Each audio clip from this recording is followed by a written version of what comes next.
আমরা এই বিষয়টি আসলে আমানুল্লাহ কবির মারা গেছেন, তিনি আমাদের এখানে একজন নিয়মিত অতিথি ছিলেন। আমাদের এই টেবিলে অনেকবার তার সাথে কথা বলেছেন, আপনারা ছিলেন সবাই। সেটি আসলে কিছু তো জানবার নেই, যদি কিছু বলেন। আমি কবির ভাইয়ের রুহের মাগফিরাত কামনা করি। আমি সকালে তার জানাজায় অংশ নিয়েছি এবং আমার এটাই মনে পড়ছিল, আমি ওখানেও বলেছি যে আমার কবির ভাইয়ের সঙ্গে বহু শো করেছি এবং কবির ভাই আসলে একজন আপাদমস্ত ভালো মানুষ, পারফেক্ট মানুষ বলতে যাকে বোঝায়। এবং তার একটা সবচেয়ে বড় গুণ ছিল, ছোটদের সঙ্গে বড়দের সঙ্গে তিনি সমান তালে মিশতে পারতেন। কবির ভাইয়ের এই মৃত্যু অবশ্যই আমাদের জন্য অপূরণীয় ক্ষতি। কিন্তু কবির ভাই অনেক এখানে অসুস্থ অবস্থায় কিন্তু উনি টক শোতে এসেছেন, আপনার এখানেও এসেছেন, হসপিটাল থেকে আসার পরেও এসেছেন। এবং কবির ভাইয়ের বিশ্লেষণ খুব নির্মোহ ছিল, যেটা আমাদের মধ্যে এখন খুব অভাব। এবং সকলের প্রতি তার যে সহমর্মিতা এবং মানে ছোটদের প্রতি তার যে স্নেহ ছিল, আমি মনে হয় এরকম লোক খুঁজে পাওয়া কঠিন। আমি আবারও কবির ভাইয়ের রুহের মাগফিরাত কামনা করছি এবং মনে করছি এটা আমাদের জন্য আসলে একটা অপরিণয় কথা। ডক্টর রেজওয়ান সিদ্দিকী। আমিও জনাব আমানুল্লাহ কবিরের এই মৃত্যুতে গভীর শোক প্রকাশ করছি এবং তার আত্মার মাগফিরাত কামনা করছি। আমরা আসলে একসঙ্গে অনেক দিন ট্রেড ইউনিয়ন করেছি, এবং ট্রেড ইউনিয়ন যখন ভাগ হয়ে যায় তখনও কবির ভাই যে গ্রুপে ছিলেন, আমি সেই গ্রুপে থেকে তার কর্মী হিসেবে কাজ করেছি। এবং দীর্ঘকাল এই ট্রেড ইউনিয়ন করার কারণে আমাদের মধ্যেকার সম্পর্ক অনেক ঘনিষ্ঠ গভীর ছিল এবং শেষ পর্যন্তই সে সম্পর্ক ছিল। তো যেটা জাকারিয়া কাজল বললেন যে তার মতো বন্ধুবৎসল এবং ছোট বড় ভেদহীন এরকম মানুষ সত্যি খুব কম দেখা যায়। কখনো উনি ভাবতেন না যে উনি বয়সে বড় বলে ওনাকে অনেক বড় করে দেখতে হবে, কথা বলতে হবে, এই অ্যাটিচিউডটাই ছিল না। এবং সবার সঙ্গে সৌজন্যমূলক আচরণ করেছেন, কারোর সঙ্গে কোনোদিন রূঢ় আচরণ করেছেন এরকম শুনিনি। তো তার মৃত্যুতে সত্যি শোকাভিভূত হয়েছি এবং তার রুহের মাগফিরাত আবারও কামনা করছি। নিশ্চয়ই আমাদের মানে এই অনুষ্ঠানে এতবার কথা বলেছি ওনার সাথে, এতবার কথা বলবার সুযোগ হয়েছে, আপনাদের সাথে অনেক সময় তাকে নিয়ে আলোচনায় ছিলাম। আমরা ডিবিসির পক্ষ থেকেও খুবই শোক জানাচ্ছি আমানুল্লাহ কবিরের প্রতি এবং তার পরিবার স্বজনদের প্রতি। আমরা আরেকটি বিষয়ে একটু কথা বলতে চাই, প্রসঙ্গ পাল্টাতে চাই। অনেকগুলো খবরই আজকে কথা বলবার মতো রয়েছে। আমরা কথা বলতে চাই ট্রাফিক শৃঙ্খলা পক্ষ, এই বিষয়টি নিয়ে। ট্রাফিক শৃঙ্খলা পক্ষের আজকে দ্বিতীয় দিন চলছে এবং আজকেও অনেক কর্মসূচি পালন করছে ট্রাফিক এর পক্ষ থেকে, পুলিশের পক্ষ থেকে অনেক কর্মসূচি পালন করা হচ্ছে। আমরা এই বিষয়টি নিয়ে একটু কথা বলবার জন্য আমাদের সঙ্গে সংযুক্ত করে নিতে চাই ঢাকা মেট্রোপলিটন পুলিশের যুগ্ম কমিশনার মফিজউদ্দিন আহমেদ। তিনি আমাদের সঙ্গে সরাসরি সংযুক্ত হচ্ছেন। জনাব মফিজউদ্দিন আহমেদ, আপনাকে স্বাগত জানাচ্ছি আজকের সংবাদ সম্প্রসারণে। আসলে আপনার কাছ থেকে এটি জানতে চাই, আপনারা তো অনেক তৎপরতা চালাচ্ছেন, আপনারা মূলত কি এবারের মূলত উদ্দেশ্য কি আপনাদের, এবং আপনারা কি করছেন শৃঙ্খলা ফেরাতে?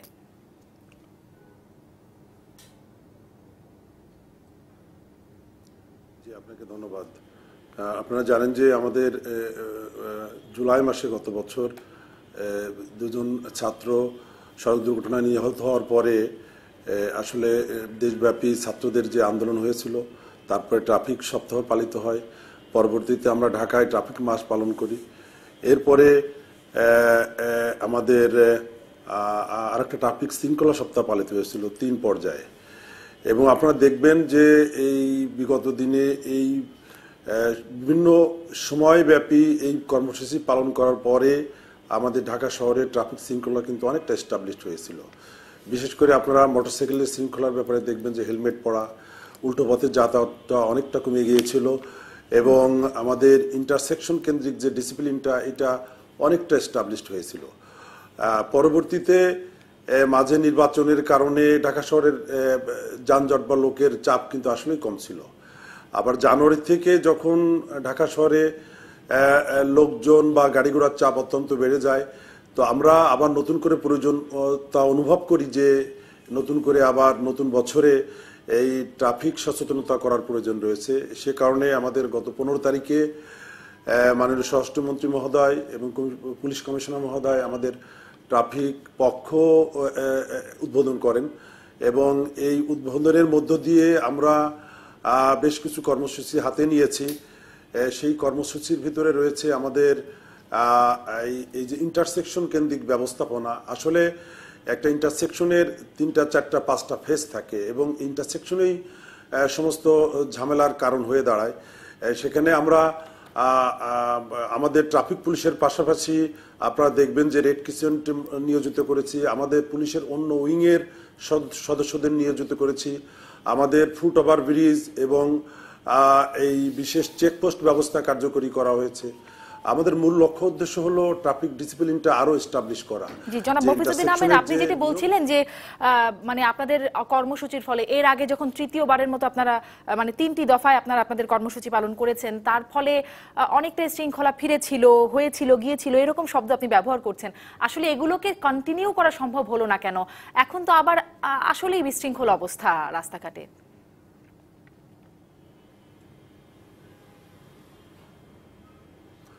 না, কন্টিনিউ তো অবশ্যই হচ্ছে, কন্টিনিউ হচ্ছে। রাস্তাঘাটের বিশৃঙ্খলার নানাবিধ কারণ আছে, যেমন আমাদের বিভিন্ন উন্নয়নমূলক কার্যক্রম, যেমন মেট্রো রেলের কাজ চলতেছে, আপনারা দেখবেন। এর কারণে ভিআইপি রোডে কিন্তু এখন এই কাজ শুরু হয়ে গেছে। এর কারণে আমাদের রাস্তার বড় একটা অংশ কিন্তু অকুপাই করে এই কাজগুলো করা হচ্ছে। যতদিন এই কাজগুলো চলবে ততদিন এই রাস্তার যানজটের বাস্তবতা আমাদের কিছুটা মেনে নিতে হবে। জি জনাব মফিজউদ্দিন আহমেদ, যানজটের বাস্তবতার কথা বলছিলেন, কিন্তু যেটি আরো বিষয় আছে, মানে যেটি নিয়ে আপনারা কাজ করছেন, যত্রতত্র গাড়ি পার্কিং করা, যেভাবে মানে যে কোনো ভাবে নিয়ম ছাড়া বাসে ওঠা, বাস থেকে নামা, ওভারব্রিজ না ব্যবহার করা, যেমন তেমন ভাবে রাস্তা পার হওয়া, এগুলো তো আসলে মেট্রো রেলের বা এই ধরনের কাজের কারণে না, এগুলো তো আসলে নিয়ম না মানা। আমি আপনার কাছে আবারও আসবো, আপনাদের যে আপনি নিশ্চয়ই প্রশ্ন করতে পারেন। একটু খালি একটা জিনিসের প্রতি আপনি ঠিকই বলেছেন, বেশ কিছু ক্ষেত্রে শৃঙ্খলা এসছে। আমার জানার কথা, যেমন আপনি বলেন যে উল্টো পথে যাতায়াত কমেছে, খুবই সত্য কথা। এখন পুলিশ ছাড়া অন্য কেউ উল্টো পথে যায় না, কারণ আমি আজকেই দেখেছি মোটরসাইকেলে বেলি রোডে প্রচণ্ড ভিড়ের মধ্যে পুলিশ লেখা একটা মোটরসাইকেল উল্টো পথে যাচ্ছে, এছাড়া আর কেউ যায় না। তো এই বিষয়টা একটু নজর দেওয়া দরকার আপনাদের। আর যেটা বললেন যে যেখানে সেখানে থেমে থাকা, এই 15-20 মিনিট আগে আমি যখন আপনার অফিসে আসি, এই রাস্তাটা একটা সরু রাস্তা, 8-10টা গাড়ি জ্যাম লেগে আছে, ওখানে একটা পুলিশের পিকআপ অনড় হয়ে বসে আছে, এবং তাকে যখন বলা হলো সরতে, সে সরল না। তো পুলিশের এই কার্যক্রমগুলি বোধহয় দিকে আপনাদের একটু নজর দেওয়া দরকার। কারণ আমি এই ঘটনাটা বলছি 15 মিনিট আগে, এই যে আপনাদের এই গলিতে প্রচন্ড জ্যামের মধ্যে একটা পিকআপ থেমে আছে, পুলিশরা বসে খাওয়া দাওয়া করছে। এই জিনিসগুলি যদি একটু নজর দেন আমাদের জন্য ভালো হয়। আর 3 নম্বর একটা জানার বিষয় আমার, আপনাদের যে হাতের সিগন্যাল, এটা কি রিমুভ করে স্বয়ংক্রিয় সিগন্যাল চালুর কোনো কর্মপরিকল্পনা আছে কিনা? কারণ প্রচন্ড সীমাবদ্ধতার মধ্যে আপনারা কাজ করছেন এবং অনেক পজিটিভ কাজও করছেন। কিন্তু আমি যে কথাগুলি বলি, এটা অভিযোগ না, এটা আমার আজকে দেখার বাস্তবতা। এবং আমি বসুন্ধরা থেকে বিকেলে ফিরছিলাম রামপুরা রাস্তা ধরে, সেখানে কিন্তু মেট্রো রেলের কোনো কাজ নেই। রামপুরায় 3টা বাস পাশাপাশি দাঁড়িয়ে থাকছে, যার জন্য যানজটটা হচ্ছে। এই বিষয়গুলি আপনারা একটু যদি নজর দেন, আমার মনে হয় সবাই উপকৃত হতো।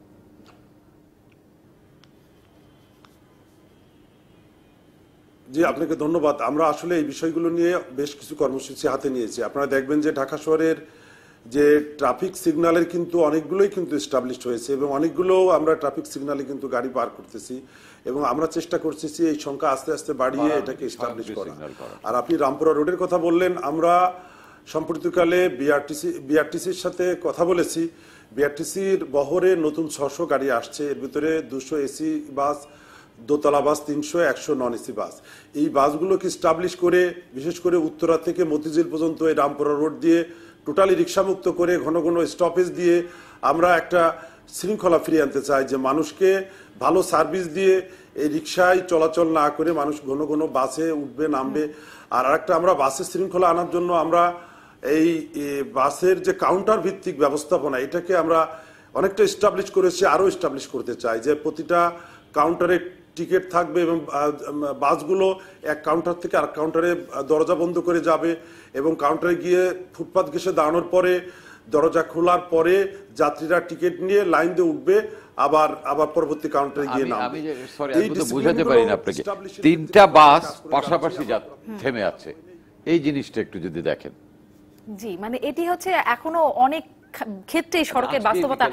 জনাব মফিজউদ্দিন আহমেদ, আরেকটা বিষয়, আপনারা যে সিদ্ধান্তগুলোর কথা বলছেন আপনারা বাস্তবায়নের চেষ্টা করছেন, সাধুবাদ জানাই, আপনারা এই তৎপরতা নিয়েছেন, নিশ্চয়ই আপনারা চেষ্টা করছেন, ভালো কাজ করছেন। কিন্তু অনেক সিদ্ধান্তই আমরা দেখি যে নেওয়া হয়েছে, একমত হয়েছেন, কিন্তু বাস্তবায়িত হচ্ছে না। যেমন গেল সেপ্টেম্বরে আপনারা সিদ্ধান্ত, পুলিশের পক্ষ থেকে সিদ্ধান্ত নিল যে চুক্তিভিত্তিক নিয়োগ হবে না বাস এর চালক কর্মীদের, এবং মালিক পক্ষ তাতে একমত হলো, কিন্তু পরবর্তীতে এখন দেখা যাচ্ছে সেটি কার্যকর হয়নি। ফিটনেসবিহীন যানবাহন চলবে না, সেই বিষয়টি মানে মাননীয় সড়ক পরিবহন মন্ত্রী প্রথমবার যখন মন্ত্রিত্ব পেলেন তারপরে প্রতিবারেই তিনি বলেছেন, তৃতীয়বারের মতো এখন এসছে, কিন্তু সেটিও হয়নি। আদালতের নির্দেশে কিছু গাড়ি চলাচল নিষিদ্ধ করে দেওয়া হলো, মানে এইগুলো তো পালন করা হয় না। কেন আসলে বাস্তবতা আর একটু সাপ্লিমেন্ট করি আমি, তাহলে সুবিধা হবে আপনার। যেমন আপনি বললেন যে 700 বাস আসছে, খুবই ভালো খবর, কিন্তু এই 700 বাসের চালানোর মতো আমরা দক্ষ চালক তৈরি করতে পারছি কিনা। জনাব মফিজউদ্দিন আহমেদ, দুটো প্রশ্ন তাহলে।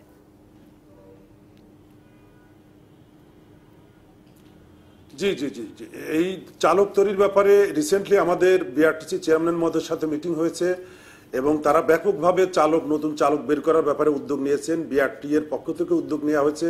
আমরা আহ্বান করেছি যে শুধু সরকারি নয়, বেসরকারি পর্যায়েও বেশি বেশি দক্ষ চালক তৈরি করা। আসলে সারা বাংলাদেশের বাস্তবতা 35 লক্ষর গাড়ির এগেনস্টে এখন 18 থেকে 20 লক্ষ চালক আছে। এই সংখ্যাটা ওভারকাম না করতে পারলে সম্ভব নয়। আর একটা জিনিস যে আমাদের এই মেট্রো রেল বা বিআরটি সিস্টেম, আপনি যে বাসের কথা বললেন, আসলে এই বহু কোম্পানির বহু বাস দিয়ে এলোমেলো অবস্থা, আসলে এই ডিসিপ্লিনটা ফিরিয়ে আনা সম্ভব না।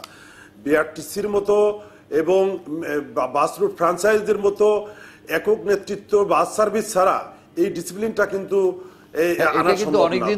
আসার খবর হলো এই জিনিসগুলোর প্রতি আমরা কিন্তু এগোচ্ছি। জি হ্যাঁ, অনেকদিন ধরে আলোচনা হচ্ছে, কিন্তু এই জিনিসগুলো তো আসলে একদিনে সম্ভব নয়, এটা ধীরে ধীরে এগোতে হবে। এমনকি মাননীয় প্রধানমন্ত্রীও একটি 5 দফা নির্দেশনা দিয়েছিলেন সড়কে শৃঙ্খলা ফেরানোর জন্যই।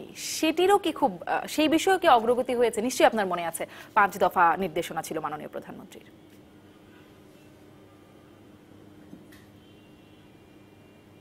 জি জি জি সেগুলোর অনেকগুলো অগ্রগতি হয়েছে, যেগুলো অগ্রগতি হয় না, এবং তার সাথে আরো কিছু বিষয় উল্লেখ করে আমরা প্রধানমন্ত্রী দপ্তরের সাথে আমরা ইতিমধ্যে সমন্বয় করেছি, এবং সেখান থেকে অল স্টেক হোল্ডারদের নিয়ে আরো কিছু উদ্যোগ নেওয়া হবে। আমরা বেশ কিছু পয়েন্টে সুপারিশ করেছি, সেই পয়েন্ট ভিত্তিক আমরা সংশ্লিষ্ট সকল সংস্থা একসাথে কাজ করে যাব। আমরা আশা করি যে দৃশ্যমান কিছু পরিবর্তন আসছে, এই পরিবর্তনগুলো আরো আসবে। আমরা এই সমস্যাগুলো চিহ্নিত করে আমরা সামনের দিকে এগিয়ে যাব। জনাব মফিজউদ্দিন আহমেদ, আরেকটা বিষয় একটু জানতে চাই। আপনারা তো নিশ্চয়ই দায়িত্ব পালন করছেন, কিন্তু তার মধ্যেও কিছু ক্ষেত্রে রাস্তায় চলতে গেলে পুলিশের দ্বারাই অনেক হয়রানির শিকার হতে হয়। সেই ক্ষেত্রগুলোতে মানুষ কি করবে বা কার কাছে জানাবে?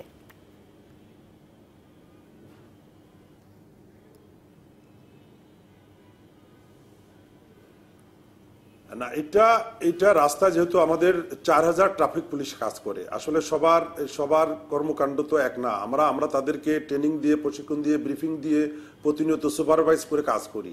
এরপরও কেউ যে ভুল ত্রুটি করে না তা নয়, ভুল ত্রুটি করলে তার কন্ট্রোলিং অফিসার আমাদের কাছে এই অভিযোগগুলো আসলে আমরা সেগুলো তদন্ত করে দেখে আমরা সেগুলো ব্যবস্থা নিয়ে থাকি। এটা আমাদের রুটিন ওয়ার্ক, আমরা একটা সবসময় করে থাকি। আপনার কি একটা নতুন কিছু, ওই যেমন 999 আছে, এরকম ট্রাফিকের জন্য কি এমন কিছু চালু করতে পারে যেখানে মানুষ অভিযোগ জানাতে পারবে?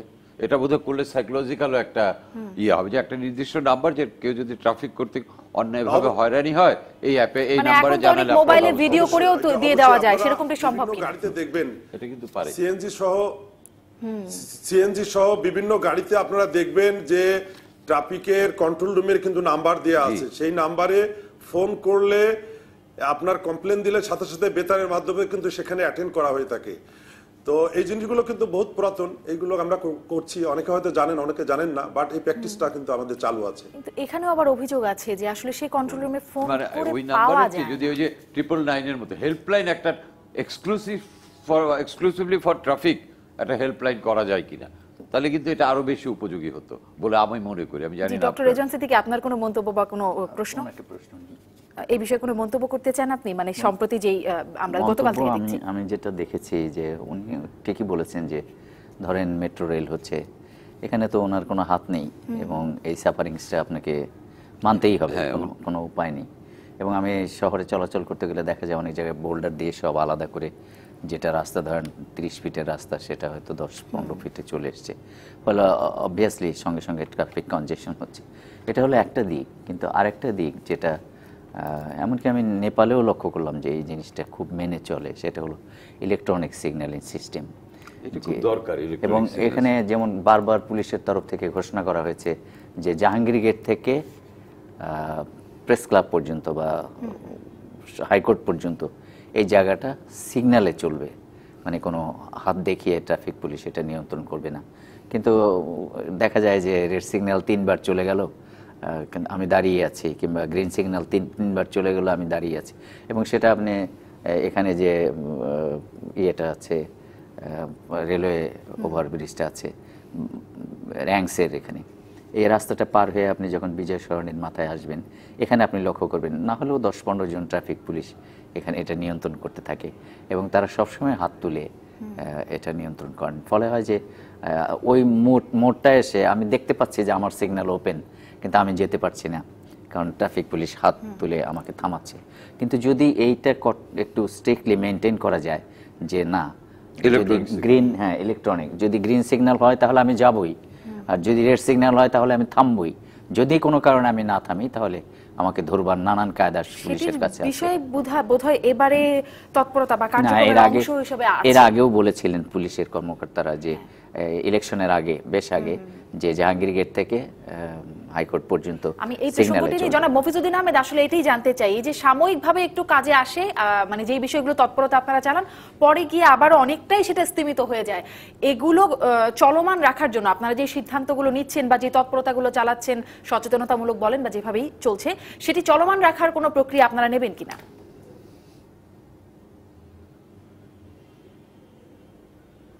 না, অবশ্যই আমরা নিব।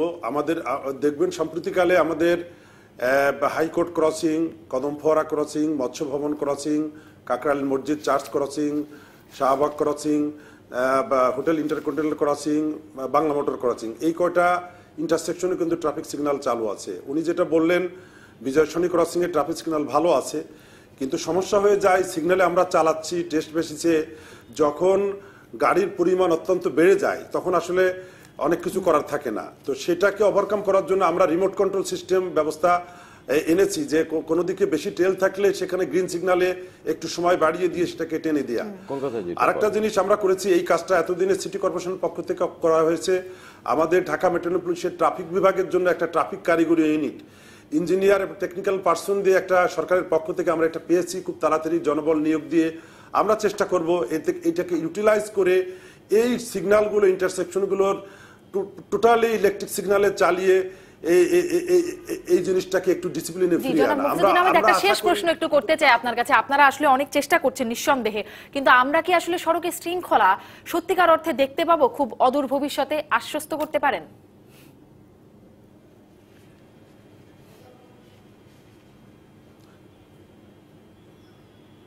জি জি, অবশ্যই দেখতে পাবেন। আমরা মূল সেক্টর নিয়ে কাজ করছি। ঢাকা শহরের ট্রাফিক জ্যামের সবচেয়ে বড় কারণগুলোর ভিতরে রয়েছে যে এলোমেলো বাস সার্ভিস, তারপরে রিক্সা, হকার, এই বড় বড় খাতে কিন্তু আমরা বড় দিকে আমরা কিন্তু দৃষ্টি এখন দিচ্ছি, এবং এটা দৃষ্টি দিয়ে এটাকে ওভারকাম কিভাবে করা যায় সেটার পলিসি নির্ধারণ করতেছি। সেই পলিসিগুলো বাস্তবায়ন করার জন্য আমাদের যার করণীয়, তাদের প্রত্যেককে নিয়ে আমরা খোলা মনে কথা বলে প্রত্যেকটা জায়গায় আমরা এটা এস্টাবলিশ করার চেষ্টা করব। আমরা আশাবাদী, আশা ছাড়ি না, আশাবাদী। জনাব মফিজউদ্দিন আহমেদ, আমরাও আশাবাদী হতে চাই। নিশ্চয়ই পরবর্তীতে আবারও আপনার সাথে কখনো কথা হবে এবং আসলে এই এই অঙ্গীকারগুলোর বাস্তবায়ন কতটুকু হলো সেই বিষয়ে আমরা একটু মিলিয়ে নেবার চেষ্টা করব। অসংখ্য ধন্যবাদ জনাব মফিজউদ্দিন আহমেদ, আমাদেরকে সময় দিয়েছেন আপনার ব্যস্ততার মাঝে। একটা বিরতি নিয়ে আসি, বিরতির পরে আমরা আরো কিছু প্রসঙ্গ নিয়ে কথা বলতে চাইবো। দর্শক থাকুন আমাদের সাথেই। ফিরলাম সংবাদ সম্প্রসারণে। এই পর্যায়ে কথা বলতে চাই গতকালে টিআইবি যে প্রতিবেদন দিয়েছে নির্বাচন নিয়ে, এবারের একাদশ জাতীয় সংসদ নির্বাচন নিয়ে, যাতে ব্যাপক অনিয়মের অভিযোগ করেছে টিআইবি, মানে তাদের প্রতিবেদনে তেমনটা এসছে বলে তারা দাবি করেছে এবং নির্বাচন কমিশন সেটিকে প্রত্যাখ্যান করেছে, বলছে মন গড়া। আর আওয়ামী লীগের পক্ষ থেকে বা সরকারের পক্ষ থেকে তো প্রত্যাখ্যান করা হয়েছেই, তারাও বলছে এটি বিএনপি জামাতের পক্ষেই প্রতিবেদন দিয়েছে টিআইবি। ডক্টর রেজান সিদ্দিকী, আপনার মন্তব্য? মুশকিল হলো টিআইবির খুব অসুবিধা। টিআইবি যখন এই রিপোর্ট প্রকাশ করে, সে যে দলই ক্ষমতায় থাকুক, যখন কোনো ধরনের রিপোর্ট প্রকাশ করে তখন চট করেই ক্ষমতাসীন দল এটার বিরুদ্ধে একটা জিহাদ ঘোষণা করে বসে। তো সুতরাং টিআইবির যে বক্তব্য, টিআইবি কিন্তু আজকে বলেছে যে 50টা তারা র্যান্ডম সিলেকশনের মাধ্যমে 50টা আসন পর্যালোচনা করেছে এবং 47টা আসনে গুরুতর অনিয়ম পেয়েছে। 33টা আসনে আগে থেকে ভোট দিয়ে ব্যালট বাক্স পূর্ণ করে রাখা হয়েছে। এবং এসব কথা কিন্তু নতুন নয়, এই কথাগুলো নতুন নয়, এবং এটা যে রাখা হয়েছে এই অভিযোগগুলো অনেক আগের, এবং বিবিসি রিপোর্ট থেকে দেখা গেছে যে সেটা এই বাক্স ভর্তি আগে থেকেই করা হয়েছে এবং সেই কেন্দ্রের ভোট বাতিল করা হয়েছে, যে এবং কেন্দ্রের আমি- রিপোর্টটা বিবিসি দিয়েছে। হ্যাঁ, এবং আমি নিজে যখন ভোট দিতে গেছি তখন আমি দেখেছি, তখন 10টা সাড়ে 10টা বাজে, আমার ব্যালটটা ঢুকছিল না ইয়ের ভেতরে, বাক্সের ভেতরে, এই পরিমাণ ভোট সেখানে ছিল। আমি কাউকে কিছু জিজ্ঞেস করিনি, আই আন্ডারস্টুড যে আসলে কি হয়েছে। এখন টিআইবি বলছে, যেটা টিআইবি বলেছে এদের এই প্রতিক্রিয়ায়, নির্বাচন কমিশন যেটা বলেছে যে, এবং আওয়ামী লীগ যেটা বলেছে, এর প্রতিক্রিয়ায় টিআইবি বলেছে যে আমরা এই রিপোর্টটা নির্বাচন কমিশনের কাছে জমা দিয়েছি তথ্য প্রমাণ সহ, তারা দরকার হলে এটা তদন্ত করে দেখুক, এবং তদন্ত করা হোক এই দাবিটার ক্ষেত্রে নিয়েই টিআইবি কিন্তু বলেছে যে এটা বিচার বিভাগীয় তদন্ত হওয়া দরকার। কিন্তু নির্বাচন কমিশন যদি এটাকে রিজেক্ট করতে চায়, তাহলে নির্বাচন কমিশন নিজেই তদন্ত করে দেখুক, স্যাম্পল হিসাবে 5টা 10টা আসন তদন্ত করে দেখুক যে টিআইবি এই কথা বলেছে, প্রকৃতপক্ষে এই কথা সত্য নয়, ঘটনাটা এই, তদন্ত করে বলুক। বা টিআইবি এইসব লোকের ইন্টারভিউ করেছে, এই লোকগুলো নাই, এরা প্রকৃতপক্ষে এই লোকগুলোর কোনো অস্তিত্ব নেই, একটা কিছু বলুক। নির্বাচন কমিশনার রফিকুল ইসলাম কিন্তু বলছেন যে এটিকে গবেষণা বলতে তিনি নারাজ, তিনি বলছেন প্রতিবেদন, কারণ এখানে তার বক্তব্য কোন সোর্স থেকে কি প্রক্রিয়ায় এই তথ্য নেওয়া হয়েছে সেটি উল্লেখ নেই। তখনও কিন্তু এই রিপোর্টটা জমা দেওয়া হয়নি রফিকুল ইসলামের কাছে বা নির্বাচন কমিশনে, এই রিপোর্টটা জমা দেওয়া হয়েছে তারপরে। আর রফিকুল ইসলাম সাহেব কাকে গবেষণা বলে, কাকে প্রতিবেদন বলে, এটা শিক্ষা না দিলেও পারতেন, কারণ সেই যোগ্যতা তার আছে বলে মনে করি না আমি। মানে বলা হচ্ছে এটি গুণবাচক পদ্ধতিতে করা হয়েছে বা কোয়ালিটেটিভ রিসার্চ যাকে আমরা বলি, সেভাবে করা হয়েছে জাকারিয়া কাজল। তার জন্য তো মানে বিষয়গুলো থাকা দরকার। আগে আপনার মূল্যায়ন জেনে নিই, তারপরে এই প্রতিবেদনটি আসবো। নির্বাচনে যারা প্রতিদ্বন্দ্বী ছিলেন তারাও কিন্তু এই জাতীয় অভিযোগ করেনি, মানে একেবারে টিআইবি যেভাবে বলেছে, কারণ এই নির্বাচনে সবচেয়ে ক্ষতিগ্রস্ত তো পরাজিতরা, তারাও কিন্তু করেন। তারা তো প্রত্যাখ্যান করেইছে। না, আমার মনে হচ্ছে টিআইবি কেন জানি মোর ক্যাথলিকদের দ্য পোপ মনে হচ্ছে আমার কাছে, আর যারা পার্টি তাদের চেয়ে তারা, হ্যাঁ, তারা কিভাবে করেছে না করেছে তা কিন্তু তারা বিস্তারিত ব্যাখ্যা, তারা একটা প্রেস কনফারেন্স করেছে, কিন্তু তাদের মেথোডোলজি কি ইত্যাদি ইত্যাদি তারা বলেনি, এবং 50টা তারা কিসের ভিত্তিতে সিদ্ধান্ত দৈবচয়নের ভিত্তিতে করেছে। তো আমি এটা নিয়ে তো প্রশ্ন থেকেই যায়, কিভাবে তারা করলো, কেন করলো, কার ইন্টারভিউ নিল। এখন আমি হ্যাঁ, নির্বাচন কমিশন যদি তদন্ত করে দেখতে পারে, তদন্ত করে এটার সত্য, আজকে তো সিইসি বলেই দিল যে এগুলো, সিইসির বক্তব্যটা ছিল যে মানে এটাকে উনি এক প্রকার বললেন যে আমি এই জাতীয় কিছু পাইনি, অসৌজন্য, এবং টিআইবির শব্দ এবং বাক্য ব্যবহারও বোধহয় খুব বেশি আক্রমণাত্মক ছিল, যার জন্য উনি অসৌজন্য। ইলেকশন কমিশনের সম্পর্কে টিআইবির তির্যক মন্তব্য আছে যে তারা লেভেল প্লেইং ফিল্ড সম্পর্কে কিছু করেনি, কোনো অভিযোগের বিরুদ্ধে ব্যবস্থা নেয়নি, যে এগুলি টিআইবি বুঝতে এতদিন লাগলো, এটা আমার কাছে লেভেল প্লেইং ফিল্ড ছিল না। না না, সেটা বলছেন আপনারটা আমি জানি, লেভেল প্লেইং ফিল্ড ছিল তো নির্বাচনের আগেই বোঝা গেছে। নির্বাচনের পরেও কিন্তু টিআইবির যদি আপনি ইফতেখার সাহেবের মন্তব্য দেখেন, ওটা কিন্তু এরকম না, হঠাৎ করে মন্তব্যটা এত পাল্টে গেল কেন। আমার যদ্দূর মনে পড়ে ইলেকট্রনিক মিডিয়া উনি কিন্তু নির্বাচন নিয়ে যখন ওনার মন্তব্য, উনি কিন্তু এরকম মন্তব্য দেন। তো এই 15 দিনের মধ্যে হঠাৎ ওনার এরকম একটা আমূল পরিবর্তনটা একটু প্রশ্ন জাগে, এবং অভিযোগের সুরটা কিন্তু অনেকটা একই রকম, সেই জন্যই কিন্তু প্রশ্নটা আসে। আবার আরেকটা বিষয় আছে যে ধরেন অনেকে দেশি বিদেশি পর্যবেক্ষক যারা ছিলেন তারা বলেছে নির্বাচন সুষ্ঠু হয়েছে, নজিরবিহীন ভালো হয়েছে। আমি পুরো প্রশ্নটা একটু করি। আবার অনেক সরকার প্রধান, অনেক দেশের রাষ্ট্রপ্রধানরা অভিনন্দন জানিয়েছে, আজকে অভিনন্দন জানিয়েছে কম্বোডিয়া এবং আরো একটা অভিনন্দন আসছে। সবার আগে চীন, ভারত রাশিয়া, অনেকগুলো দেশ জানিয়েছে। কিন্তু সেই সাথে আবার ইউরোপীয় ইউনিয়ন, যুক্তরাষ্ট্র, এরকম বেশ কিছু দেশ, নরওয়ে, তারা আবার এটির মানে তদন্তও চাইছে নির্বাচনে যে অনিয়মগুলো হয়েছে। মানে দুরকম হচ্ছে কিনা, নাকি আসলে অনিয়মও হয়েছে তারপরেও মোটা দাগে তারা বলছে ভালো হয়েছে? বিষয়টা নির্বাচন অংশগ্রহণমূলক হয়েছে, ব্যাপারে তো কোনো সন্দেহ নেই, অংশগ্রহণমূলক হয়েছে, ওয়ান স্টেপ ফরওয়ার্ড, অংশগ্রহণমূলক হওয়াটা মানুষ। কারণ আমি যে কথা বলতে চাই, দেখেন 2014 নির্বাচনের পরে কিন্তু আমরা সংবাদপত্রে ছবি দেখেছি, খালি ভোট কেন্দ্র, বিভিন্ন, তখন তো বিএনপি ঘোষণা দিয়েছিল প্রতিহত। না না, আমার কথাটা আপনি শেষ করতে দেন। ওই ছবি কিন্তু ছাপা হয়েছে। এখানে যদি এত কিছু ঘটে, তো বাংলাদেশের সব গণমাধ্যম কি সরকার কিনে নিয়েছে যে একটা গণমাধ্যমে কোনো ছবি ছাপা হলো না? জি, ডক্টর রেজওয়ান সিদ্দিকী। আমি আপনার আগের কথাটা দিয়ে বলি, স্বীকৃতি, কম্বোডিয়ার স্বীকৃতির কথা আমি বলি। ধরেন ভারত তার ইন্টারেস্টে ইমিডিয়েটলি স্বীকৃতি দিচ্ছে, চীন তার ইন্টারেস্টে এখানে স্বীকৃতি রাশিয়া দিয়েছে। বিলিয়ন্স অফ ডলার্স এখানে ইনভেস্টমেন্ট আছে। চীন রাশিয়া সুতরাং একই ঘটনা, একই তো এক রূপপুরেই তো রাশিয়ার পুষিয়ে যায়। তারপর দেশি বিদেশি পর্যবেক্ষক তারাও আমেরিকার সব পর্যবেক্ষকের কথা আমেরিকান বলেনি। business সবচেয়ে আপনি বেশি। আজকে ধরেন মাইলামের যে স্টেটমেন্ট, সেটা যদি আপনি পড়ে থাকেন, মাইলামের যে আর্টিকেল, উইলিয়াম বি মাইলাম যিনি বাংলাদেশের রাষ্ট্রদূত ছিলেন, তার আর্টিকেলটা যদি পড়ে থাকেন তাহলে বুঝবেন যে 1991 সালে রাশিয়া ভেঙে যাওয়ার পর এই পৃথিবীতে সবচেয়ে নিকৃষ্টতম নির্বাচন হয়েছে এটা, এবং কিভাবে তার ব্যাখ্যা উনি করেছেন। আবার কম্বোডিয়ায় নিকৃষ্টতম নির্বাচন হয়েছে বলে যে ইউরোপিয়ান ইউনিয়ন থেকে শুরু করে অন্যরা কম্বোডিয়ান পণ্যের উপর নিষেধাজ্ঞা আরোপ করেছে যে 6 মাসের মধ্যে যদি সংশোধিত না হও তাহলে তোমাদের সকল পণ্য ইউরোপের বাজারে। এরকম কিছু আশা করছেন? না, আমি আশা করছি না। আমি বলছি কম্বোডিয়ার করছেন। স্বীকৃতির গুণটা আমি বলছি যে কম্বোডিয়া এমন একটা রাষ্ট্র যে স্বীকৃতি দেয়, আমরা খুব খুশি হয়েছি। কম্বোডিয়ার পরিস্থিতি হলো। কম্বোডিয়া না, আপনি ছাড়াও কম্বোডিয়া ভারত, বলছেন, রাশিয়া, কম্বোডিয়া ভারত সমান রাশিয়া তো হয়। আমি ব্যাখ্যা করছি, হ্যাঁ, তাদের জি। যার ইন্টারেস্টে। শেখ হাসিনা বলেছেন না যে ভারতকে যা দিয়েছি চিরজীবন মনে রাখবে। না, না, রিজওয়ান তো ভাই, চিরজীবন আচ্ছা, আপনি শেষ মনে করেন। রাখার অংশ হিসাবে ভারত এটা করেছে, আর চীন যে বিশাল ইনভেস্টমেন্ট বাংলাদেশে করবে বলে প্ল্যান করেছে।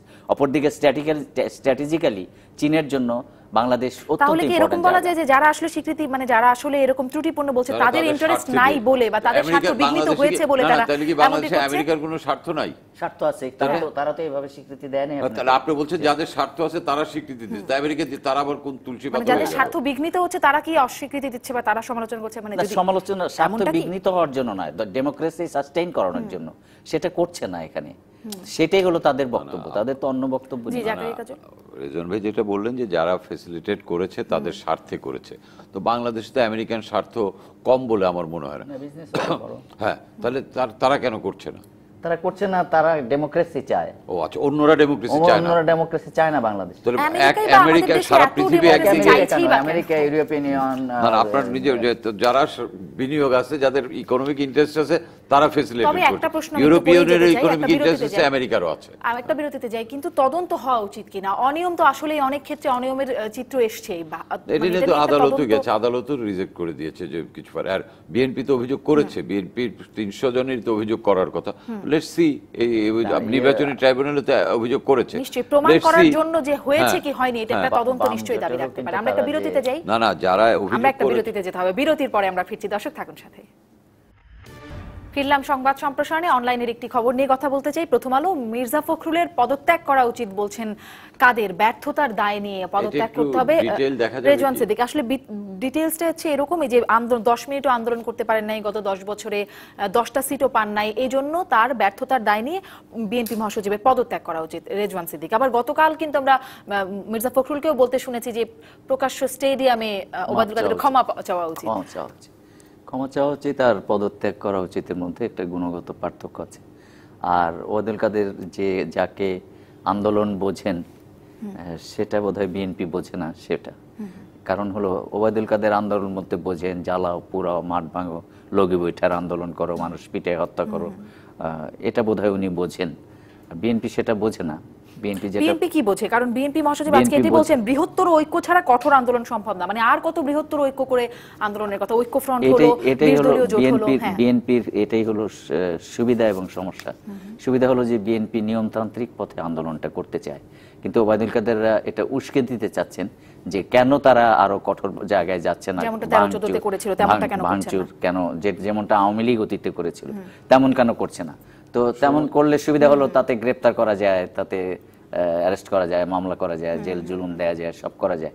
সুতরাং সে একটা ফাঁদ যেন ওনারা তৈরি করার চেষ্টা করছেন। আমরা আসলে অনেক কিছু ভুলে যাই। লগি পোঠার কথা মনে আছে, কিন্তু 14-15-তে যে অগ্নি সন্ত্রাস, সেটা কিন্তু রেজন ভাইয়ের মনে নেই। আর আমি যেটা মনে করি, ওবায়দুল কাদের বিএনপির কি করা উচিত, এটা বিএনপিকে ঠিক করতে দেওয়া উচিত।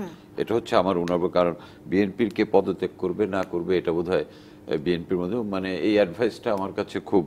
তবে ওবায়দুল কাদের আন্দোলনের মধ্যে কি বলছি সেটা আমি যাবো না, তবে আমি এই মন্তব্য আশা করিনি। এটা নিয়ে কি একটু বলবেন যে মির্জা ফখরুল বলছেন বৃহত্তর ঐক্য ছাড়া কঠোর আন্দোলন সম্ভব না। বৃহত্তর ঐক্যের কি রেজাল্ট সেটা তো আমরা দেখলাম। ঐক্য জোট করলো, ঐক্য জোটের নেতারা তো এখন এক একজন, সরি ঐক্য জোট, এক একজন এক এক কথা বলে। কারণ কামাল হোসেন সাহেব বলে যে জামাত থাকলে আমি যাইতামই না, বলে যে জামাত আছে জানি না, জোটের নেতাই জানে না। জানে না কেমন করে? না এটা উনার বক্তব্য, এটা তো আমার বক্তব্য না। উনি বলেছেন জানি না, এবং কি জানি উনি যে বঙ্গবীর বলছিলেন যে জামাতের সঙ্গে বেহেশতেও যাবেন না, এখন তো উনি জামাতের সঙ্গে ইলেকশন করেন। কাজী ওই ঐক্যর কি অবস্থা সেটা তো আমরা দেখছি। কারণ এখন আবার মির্জা বিএনপি বলছে এটা উনার অবস্থান, গণফোরামের অবস্থান, জোটের অবস্থান না। এই জোট নিয়ে, এই জোট যে জোট বলি আমি এই কারণেই বলি যে 20 দলীয় জোট, জামাত, ঐক্য জোট, এখন তো ঐক্য জোটের এখন বলছেন আরো বৃহত্তর, মানে বৃহত্তর ঐক্য ছাড়া আর কত, মানে বৃহত্তর ঐক্য এর চেয়ে বড় আর কি সেটি নিয়ে এর মধ্যে বামদের যদি ইনক্লুড করতে চান, যারা একইভাবে ভিকটিম হয়েছে ইলেকশনে, এবং তারা 84 জন তাদের একই রকম, তারা রাজি হননি আবার ঐক্য। এই চেষ্টাটা ভালো, তবে আমরা কারোর সাথে যেতেই রাজি আরো বেশি জট পাকাবে বলে আমার ধারণা। কারণ যাকে নেতা বানালেন তার সঙ্গে এখন তাদের তো ধন্যবাদ, শেষ করতে হবে আজকের মতো। অসংখ্য ধন্যবাদ আপনাদের দুজনকে। শেষ করছি সংবাদ সম্প্রসারণ। ভালো থাকুন।